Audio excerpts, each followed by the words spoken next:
bonjour à tous, on se retrouve pour une nouvelle position, de milieu de partie, un peu particulière ici, avec le roi blanc bien avancé, mais c'est quand même les blancs qui ont l'attaque, hein, puisque ils ont la dame en direction du roi avec le cavalier, les fameux cavaliers sur la case Kasparov ici, et une colonne qui risque de s'ouvrir, avec des menaces sur le roi noir, bien évidemment, et le noir a heureusement quelques pièces pour défendre, mais ça ne suffira pas grâce au coup forcé, bien sûr, bien sûr.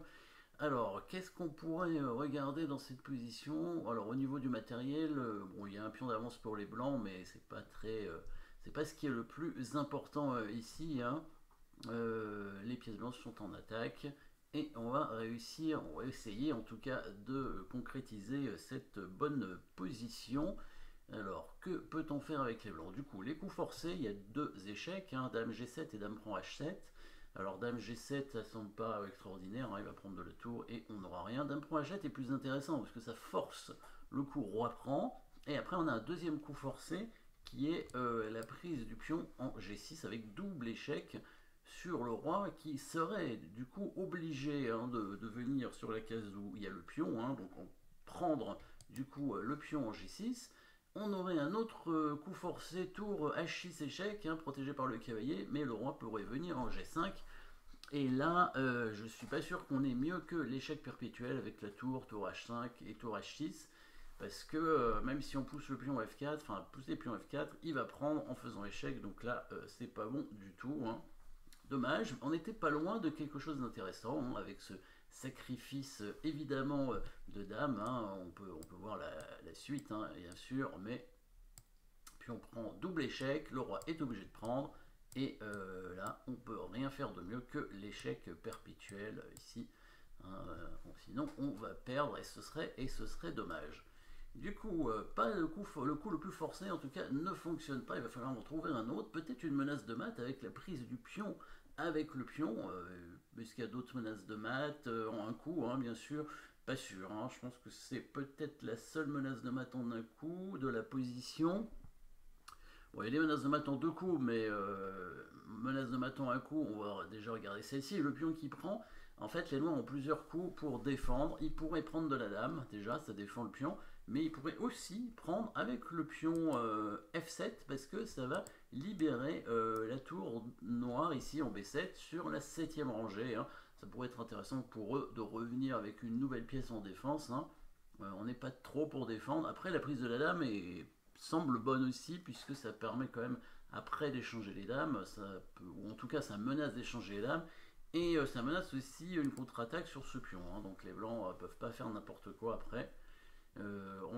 A priori, le coup pion pour G6 ne semble pas excellent, en tout cas dans cette position. Donc du coup, on va chercher encore un autre coup forcé. Bien sûr, mettez la pause, hein, pour trouver les coups, hein, pour trouver le bon coup, hein. Si vous avez trouvé quelque chose déjà, bah, c'est bien. Mais on va continuer à chercher. Alors on avait dit qu'il y avait des maths en deux coups. Alors mat en deux coups, par exemple la dame qui est en G5, ça menacerait de prendre la dame et de mater au coup suivant. Mais la dame va se faire prendre, donc ça semble pas être une très bonne idée. Donc les maths en deux coups n'ont pas l'air excellents. Donc qu'est-ce qu'on va faire? Peut-être l'attaque de la dame. Alors dame G5 c'est attaquer la dame, mais on peut l'attaquer d'une autre façon la dame. Donc vous avez peut-être vu le coup de pion qui avance ici en G5 pour attaquer la dame. Le cavalier est imprenable, donc l'idée de prendre de clouer le pion, hein, en prenant du pion le cavalier, parce que la dame est en prise par la dame blanche, hein, bien sûr, et en plus ça fait échec, donc là ce serait pas bon du tout. Donc sur le coup G5, j'ai l'impression que les noirs sont obligés de bouger la dame, hein. Et là c'est embêtant, hein, pour eux, hein, donc c'est important, hein, un coup forcé, même de l'attaque de la dame, c'est quand même un coup forcé essentiel, hein. Si on gagne la dame, on va gagner quand même assez rapidement. Donc s'il prend le cavalier avec le fou, on peut prendre la dame avec le pion, bien évidemment. S'il prend le cavalier avec le pion, on peut prendre la dame avec la dame. Du coup, il va être obligé de bouger la dame parce qu'il peut même pas attaquer la dame blanche, il peut pas faire échec, à moins de donner sa dame, ce qui semble pas très bon. Mon dame prend pion,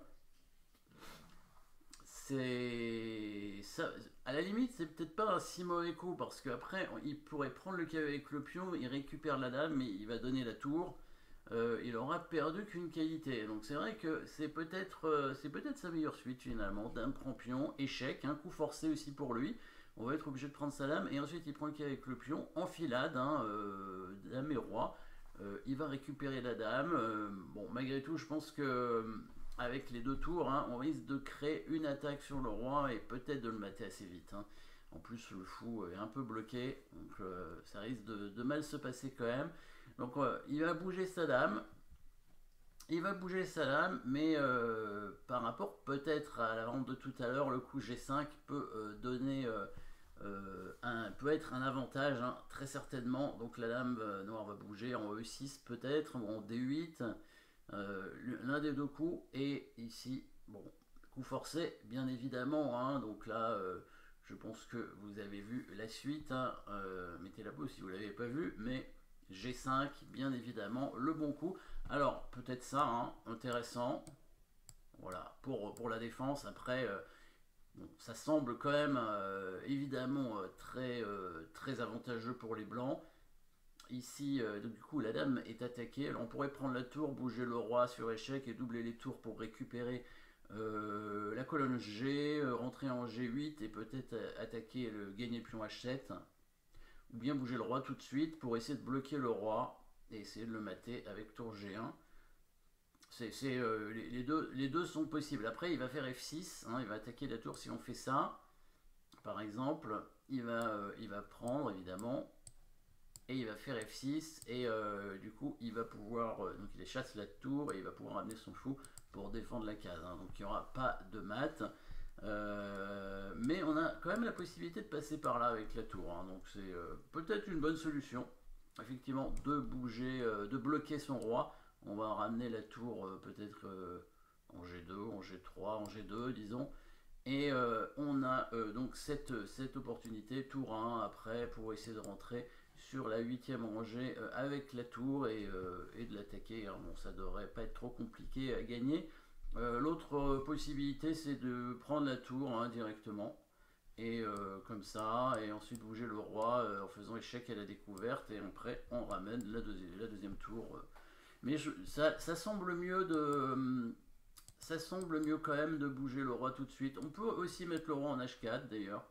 Même dans l'idée prendre carrément hein, la tour avec le roi hein, pour activer le roi après en F6. Hein, puisque sur roi G7, on jouerait H6 échec et après on pourrait amener le roi en F6. Hein, le roi qui risque pas d'être chassé maintenant.